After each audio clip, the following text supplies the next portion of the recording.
But it's just at the best part. Turn it down. That all right? I said down, not off. It doesn't have to be so loud. You know your grandfather just can't stand noise. But it's shooting at Indians. You said yourself, if I didn't turn it on yesterday, I could watch it today. So today he's sick again. Can't I never watch cowboy pictures no more because Grandpa's living here? What do you have to come here for anyway? Bobby, don't you love your grandfather? I love him all right, but it's no fun here anymore. Bobby's right. Jim, I didn't hear you come in. That's because I came in on tiptoes. This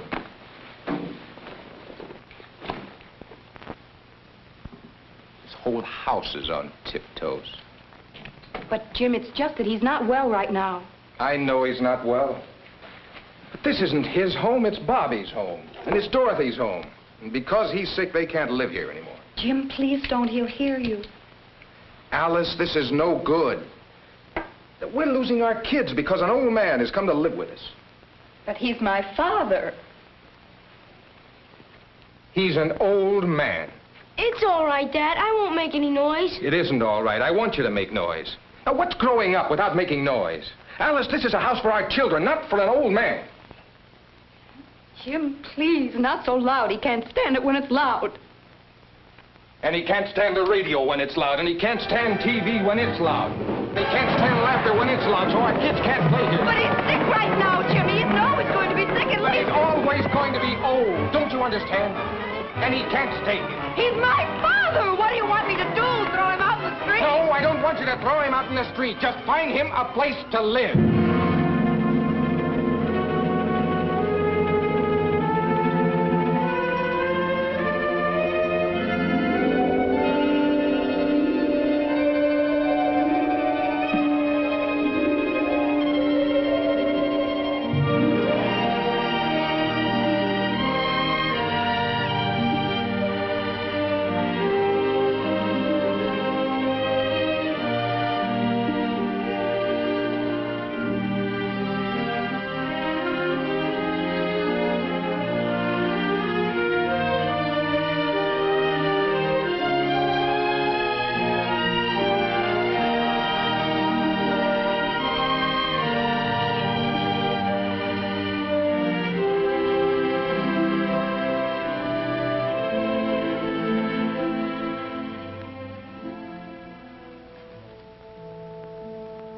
Old age is memories enclosed in four walls, where today has little nourishment and meager appetite.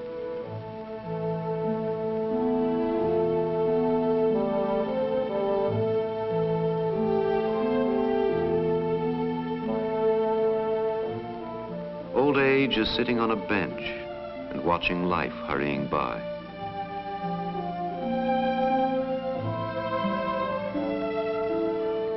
Old age is a lonely meal behind a plate glass window.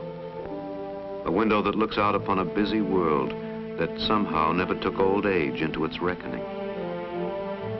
It made the steps too steep, the curbs too high,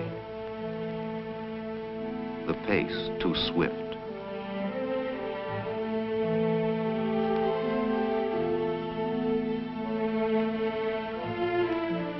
And it separates usefulness from old age by the hard, sharp line of a single day.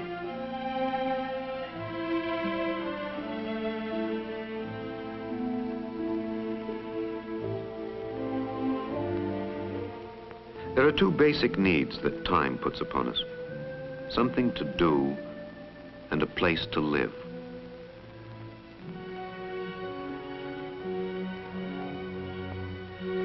Some are lucky. Through the continuing of their life's work, they cross the line into old age with scarcely an interruption. For them, the thread of life continues unbroken to its end. But they are the few and the fortunate. Most, by far, pass over the threshold into old age, into a new world of which they are only dimly aware. Uncertain and unprepared, they're confronted as though for the first time by life's demands. What will you do here? Where will you live? How will you spend your days? Imperative questions demanding answers. And the answers are hard to come by. But there may be within the community those with training and experience who can point the way. So we thought we'd ask you.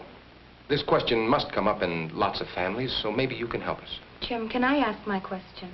Sure, darling, go ahead. Is my husband right when he says that having my father live with us is unfair to our children and to him? You're asking me to be the judge in this case? You might call it that. We talked it over and agreed that if you seem To know my business? Yes, I guess you might call it that. Then we'd let you decide. Well, I'm glad you feel that way, but remember, I'm not here as a judge. I can tell you what our experience has been, what some of the solutions are, but then you'll have to make up your own minds. All right. But there's something I must know. What's best for my children and my husband? And what's best for my father? No, Jim. What's best for my father? A question repeated 1,000 times over in many rooms like this by many people. Sons and daughters who would be good children and would be good parents, and who can find no single path to travel where they can be both. What's best for my father? What are the needs of a proud human being who comes to live in his children's home, disarranging the orderly and established pattern of family life? What about a room, privacy, a place to live, when there is no room to spare?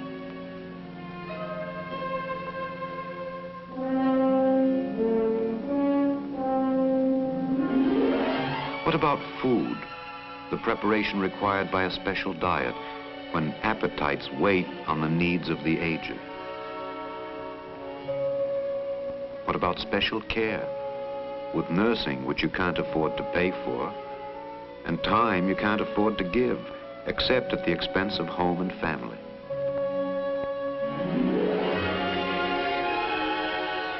What about communication between the young and the old?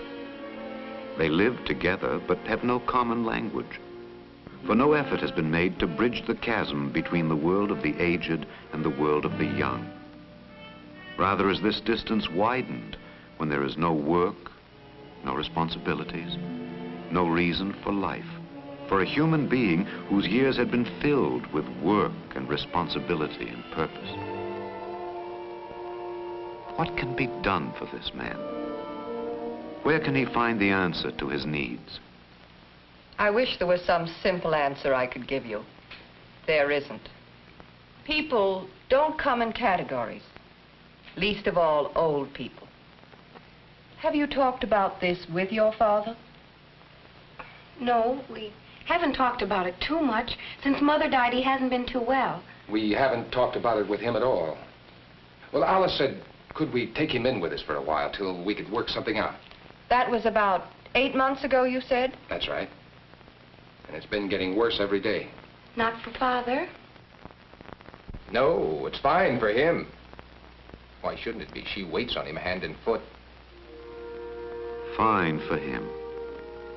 A respected and loved parent, a worker who lived a fruitful and useful life, and now finds that life has no further use for him.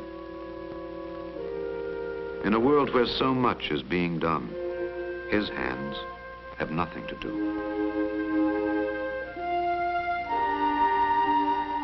Sorry, old man, this is not for you. And he's alone in a crowded street. And two, he's alone at home, with only ghosts and memories as dependable companions. But memories are poor company. And even television needs to be shared.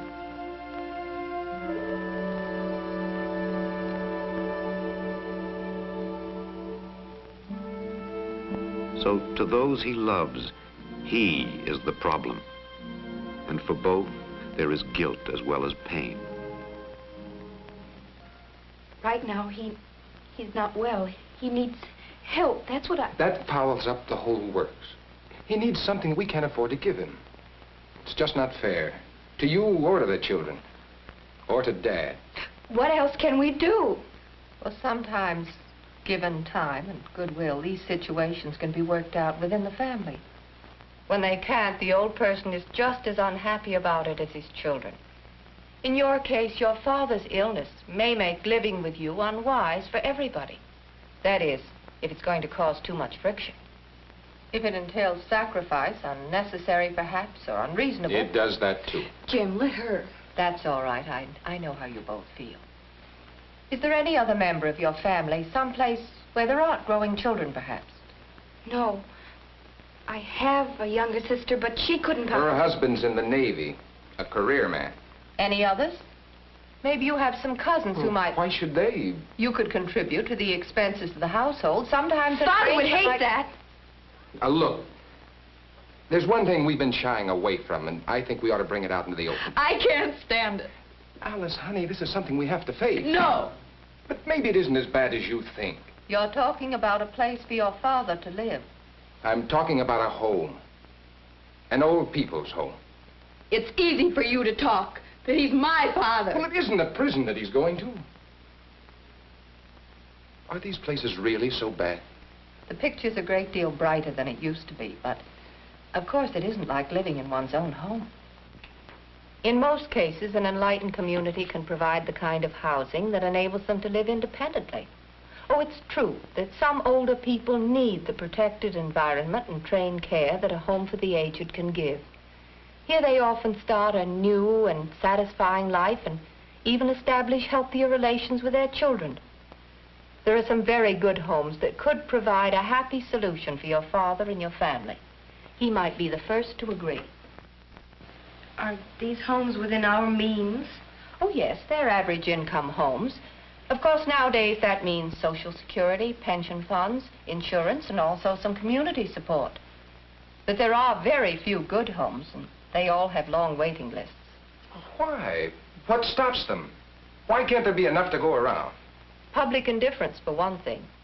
Far too many people still seem unaware of the fact that there is such a thing as old age. Community attitudes, for another. Attitudes of people like you, Mrs. Allen, who shrink from what is probably the best solution for some older people, those who, for one reason or another, need help, particularly trained help. The very thought is... My father wouldn't go, and I couldn't make him. What kind of a place could it be? What kind of place could it be? A place that could make the difference between these eyes and these. Between proximity and companionship. Between useless, withering hands and hands that are both useful and needed. What magic place is this that can take the worn and faded fabric of a life and weave for it a strong new cloth with threads of belonging and being useful? What kind of place could it be? Here, within the confines of this pleasant, well-appearing house, are the ingredients that impart to those who live here a sense of pride in where they live. And two, its location close to a good community enables them to come and go as they please, with easy communication among friends and family. The pleasant, airy rooms are clean and comfortably appointed with the small but essential ingredients of well-being. A bright world to look out on. A radio or television set. Linens that are fresh and clean. Ample drawer space. And the pleasure of a good bed. There are single rooms for those to whom privacy equates with personal dignity, and double rooms for married couples or where two in a room is desirable. They're at home here, living out their lives together, with the special types of care they need for their physical well-being, themselves unburdened and burdening no one. Old age may be memories enclosed in four walls, or it may be a zest for living this day with eyes fixed eagerly and confidently on all the days that lie ahead. In such a place, little things too are important. Things like easy access to the telephone, unsupervised use of their own spending money, and the assurance that mail is received and forwarded unopened. They bolster the spirit and ease the hour-by-hour round of everyday living. How comforting to know that special diet problems are in good hands and that one is relieved of the worry and planning and preparation for them. And that eating is no longer a lonely hour, but a time of pleasant association, dining with friends and companions. That there are skills and facilities here to care for the infirmities that age is heir to. That 90-year-old arms are still worth fussing over, with a friendly and competent person interested and happy to do the job. Ills of the body are an expectable part of growing old, but in such a place as this, they are not allowed to infect the spirit and the mind as well. There are dozens of small aids for slowing steps, for sagging strength, that say, more tellingly than words, you are important too. This is a world for the old as well as for the young.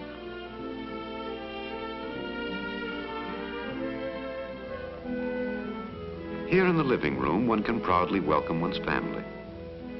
Gone are the feelings of guilt and pain because of dependence and lack of self-reliance.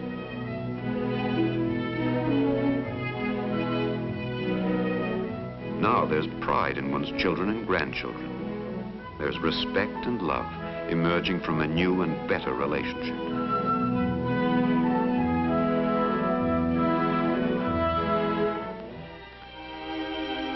With age, too, come increasing needs of the spirit. So within this home, there is a place for prayer and meditation. So do we begin to answer the needs that time puts upon us. A place to live and something to do. Nothing so burdensome that it puts unfair demands on the sometimes limited capacities of age, but rather a chance to work in a group and enjoy the companionship that comes from working and living together. A useful, absorbing occupation that is carried on at one's own pace. Creative things, useful things. Achievement is no less engrossing at 80 than it is at 8.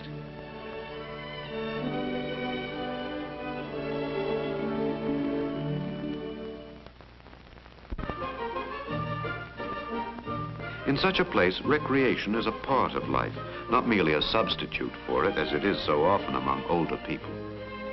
Playtime assumes its normal patterns across a chessboard, on a card table, or over a player's shoulder. And though the light fantastic may have lost some of its lightness, it has lost none of the gaiety, exhilaration, and sense of well-being that it brings with it.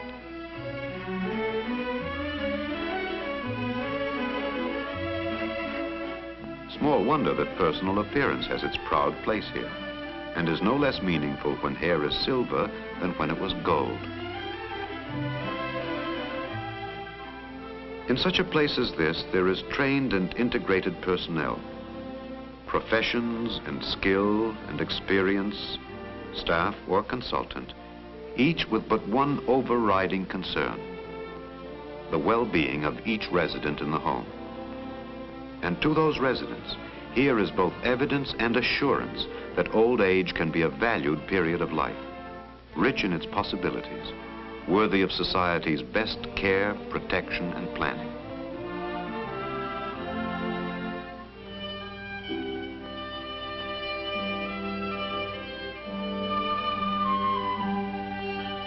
The grounds of the home are almost beyond appraising, so essential are they to one's peace of mind, the sense of a bond with the living world.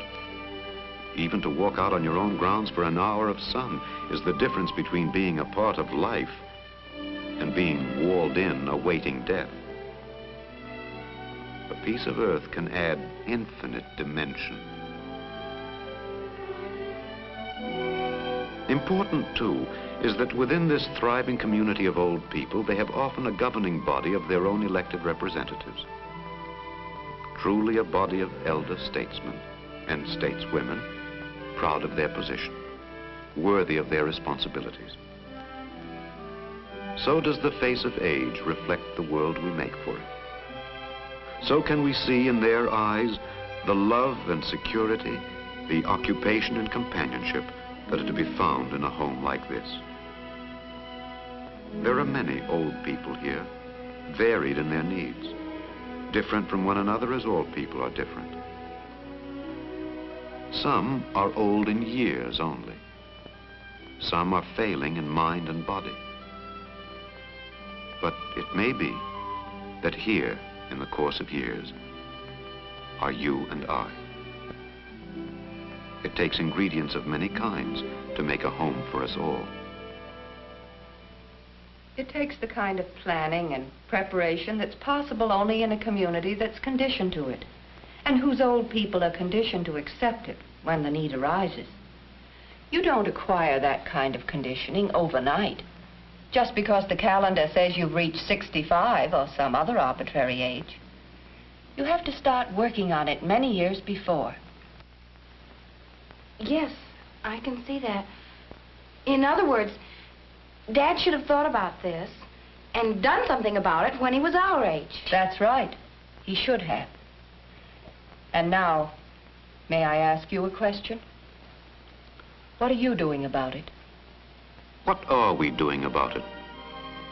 How can we prepare for all our years? For our children, there's the assurance of a good start, of a score of years of happy, constructive youth, all given them by a society well aware of the importance of such a beginning. But there's more. There is another need. There is the promise of a rich and fruitful old age, the knowledge that the last 20 years, the gift of modern medicine and science, need not be spent alone, unwanted, useless. Indeed, the span of life is poorly built if it does not soundly reach to the far shore.